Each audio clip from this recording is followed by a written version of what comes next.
សួស្តីអ្នកទាំងអស់គ្នាថ្ងៃនេះខ្ញុំនឹងបង្ហាញលោកអ្នកអំពីរបៀបប្រើប្រាស់នៅមុខងារ Data Validation ដើម្បីបង្កើតឲ្យចេញជាបញ្ជីឈ្មោះនៅត្រង់នេះខ្ញុំមានតារាងទំនេរមួយគឺឈ្មោះនិង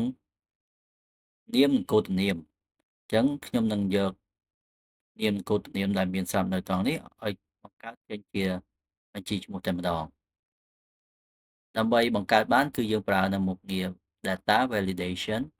នៅពេលដែលយើងចុចមកគឺនឹងចេញផ្ទាំងបែបនេះហើយនៅកន្លែងចងពាក្យ allow នេះលោកអ្នកគ្រាន់តែ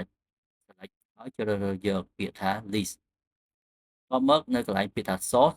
លោកអ្នកគ្រាន់តែ select ដាក់នៅ cursor នៅត្រង់នេះហើយយើង select យកឈ្មោះទាំងអស់នេះដែលយើងចង់បង្កើតឲ្យចេញជាតារាងឈ្មោះបន្ទាប់មកយើងគ្រាន់តែចុចពាក្យថា OK នោះនឹងចេញជាប៊ូតុងនៅខាងនេះនៅកន្លែងត្រង់កែងខាងក្រោមនេះក៏លោកអ្នកគ្រាន់តែចុចមកគឺមានចេញជាឈ្មោះគឺឈ្មោះដូចទៅនឹងឈ្មោះដែលមានស្រាប់នៅកន្លែងតារាងទី1នេះអញ្ចឹងខ្ញុំនឹងធ្វើម្ដងទៀតចំពោះ product category នេះដូចគ្នាដែរយើងដំបូងយើងត្រូវយក cursor ដាក់ចូលទៅកន្លែង cell ដែលយើងចង់បង្កើតជាបញ្ជីឈ្មោះបន្ទាប់មកយើងចូលពាក្យថា